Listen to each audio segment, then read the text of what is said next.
Welcome. I'm Stephen Kyle, the Human Whisperer, and today we're going to learn how to combat toxic talkers. You remember what I told you?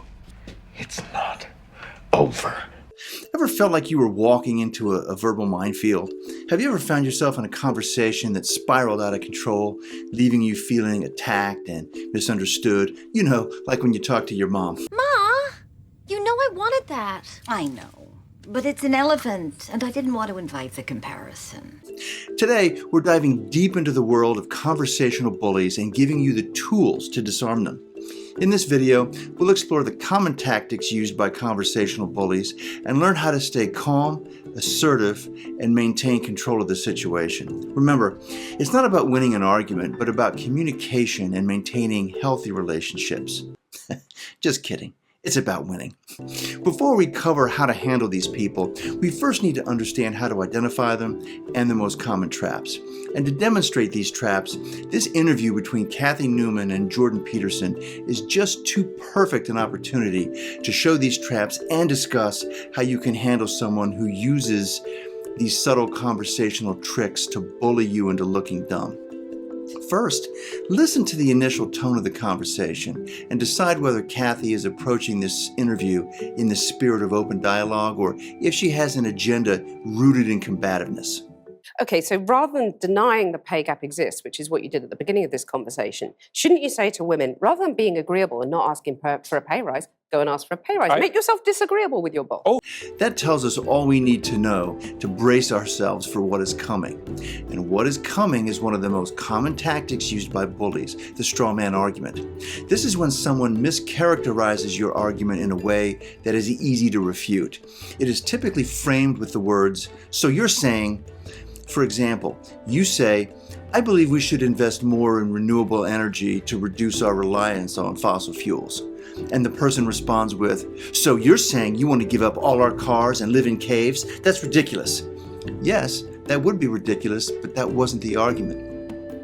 Let's watch Kathy Newman use this tactic to try to trip up Jordan. So you're saying women have some sort of duty to sort of help fix the crisis of masculinity. So if you want women domination. want to dominate. Right? So you're saying you've done your research and women are unhappy dominating men. But you're saying basically it doesn't matter if women aren't getting to the top. So you're saying that by and large, women are too agreeable to get the pay rises they deserve. So you're saying that anyone who believes in equality, whether you call them feminists, call them whatever you want to call them, should basically give up because it ain't going to happen.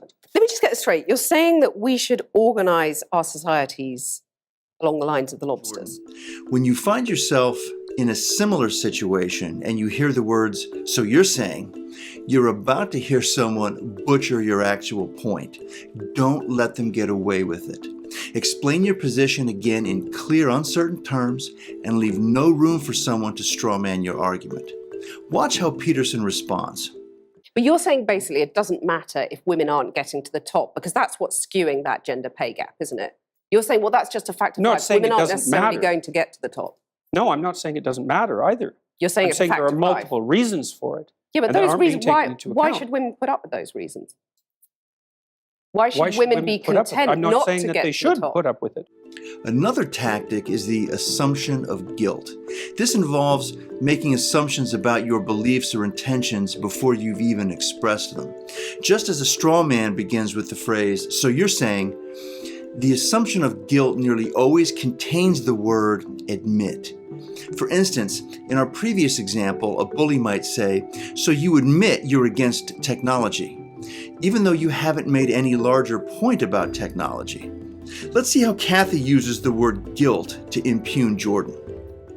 But it's not, I wasn't specifically aiming this message at young men to begin with. It just kind of turned out that way. And it's mostly, you admit, it's mostly men listening. I mean, it 90% of your audience is a male, Well, it's right? about 80% on YouTube, which is YouTube is a male domain primarily. So it's hard to tell how much of it is because YouTube is male and how much of it is because of what I'm saying. Kathy is implying Jordan should be impeached for having a male audience, set off by the word admit, which should always fire off a red flag in your mind. She further implies this fact enables divisiveness. Let's watch. Does it bother you that your audience is predominantly male? Isn't that a bit divisive? Does it bother you that your audience is predominantly male? Is that a bit divisive?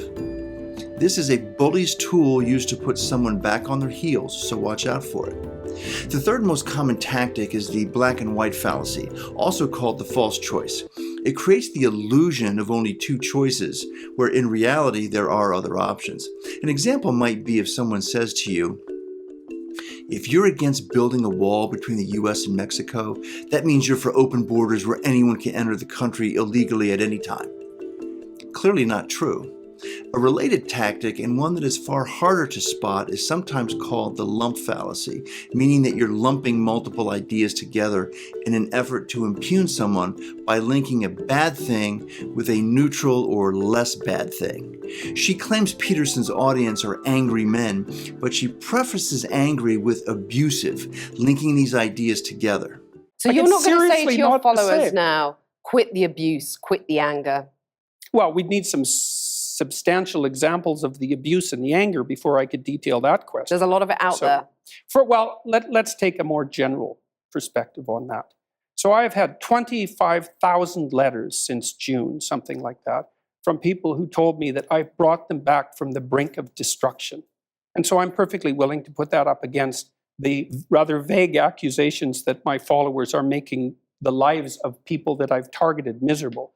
By lumping these ideas together, if he were to answer directly, it creates a tacit assumption that he agrees his followers are both angry and abusive.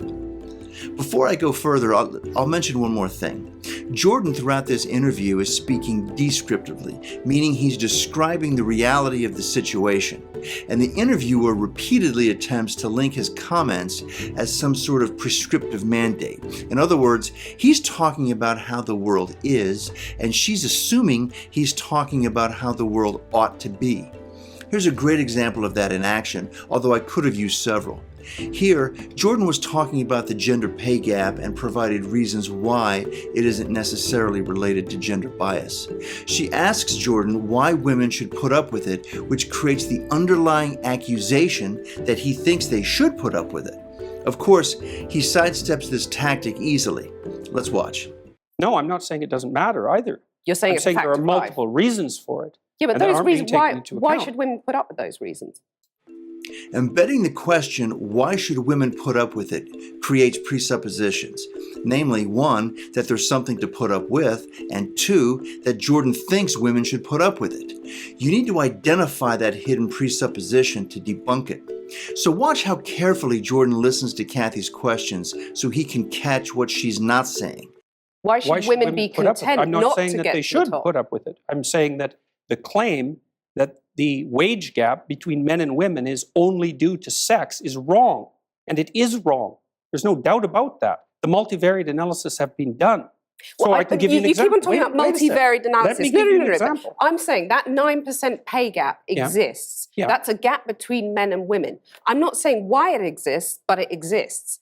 Now, Yeah, but if you you're have a to say woman, why that it seems exists. pretty unfair. You have to say why it exists.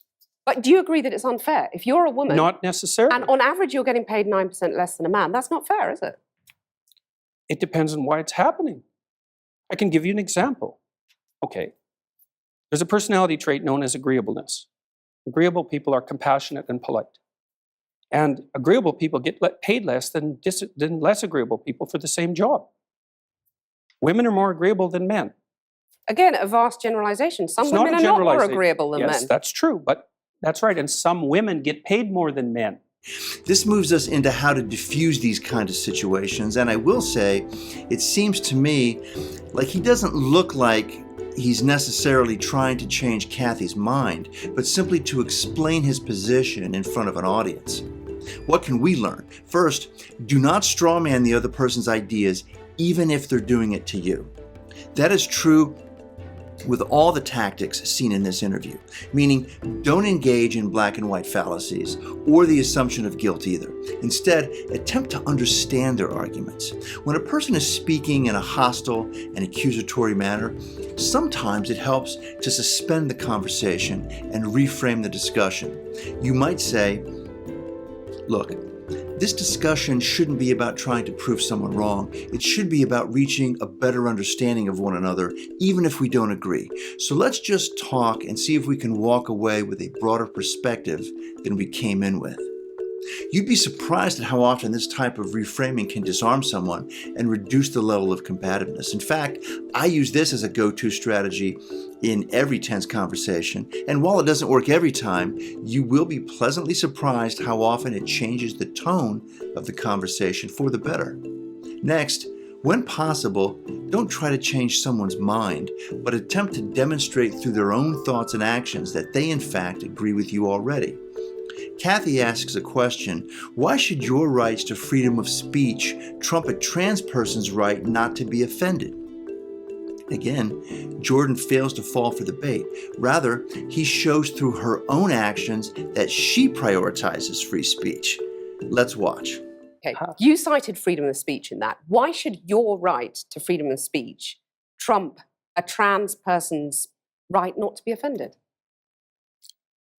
Because in order to be able to think, you have to risk being offensive. I mean, look at the conversation we're having right now. You know, like you're certainly willing to risk offending me in the pursuit of truth. Why should you have the right to do that? It's been rather uncomfortable. Well, I'm very glad I put you on the spot. Well, I'm very glad that I've exercised my freedom of speech. You get my point. It's like you're doing what you should do, which is digging a bit to see what the hell's going on. So and that is what you should do. But you're exercising your freedom of speech to certainly risk offending me. And that's fine. I think more power to you as far as I'm concerned. He isn't disagreeing with her. Rather, he is saying they both agree that free speech is more important than not being offended. After that home run of an answer, Jordan makes his one unforced error of the interview. When Kathy is effectively admitting the truth of what he says, he makes a comment that undermines the whole thing. So you haven't sat there and I'm just trying to work that out. I mean, Ha, gotcha. you have got me. You have got me. Gotcha. While it's funny in the moment, it undermines the idea that you're trying to have a genuine conversation. When you get in a zinger, the other person and anyone listening is going to focus less on your point and more on your tone and demeanor, which only serves to reduce your effectiveness. In hindsight, Jordan probably wishes he let his argument speak for itself rather than risk coming across a little petty. This highlights that how you conduct yourself is every bit as important as watching out for traps. When you find yourself in a similarly tense situation, the number one rule is to remain calm. Breathe a little more deeply and slowly than normal. Don't raise your voice. Keep it steady and resist the impulse to speak more quickly so that you can get your points out. Failure to adhere to these will non-verbally tell the other person they're getting to you. If their goal is to provoke you, don't give them the satisfaction. By the way, this is also good advice for your upcoming family Thanksgiving. When making your point, use concrete examples as often as possible to showcase your ideas. This can help you avoid getting lost in abstract concepts and make your arguments more persuasive. Finally, as much as possible, find a common ground. It's a great idea to start and end with a point on which you both agree. You might say, can we agree that a strong economy is important for societal health? Okay, great. So now let's discuss how we can get there. The more points of agreement you can find, the less contentious the points of disagreement become. That's very important. Let's sum up. Watch out for the traps. Strawman, assumption of guilt, and black and white fallacies. Remember to maintain composure, use examples, and find common ground. This information should reduce the likelihood someone leaves you conversationally flat-footed. Thanks for watching, and if you want to help your friends and family deal with conversational bullies, share this video on your social media platform of choice. Well, unless you are the conversational bully and you're trying to keep it that way. And don't forget to subscribe and hit the notification bell to make sure you know when new videos are released. Thanks for watching.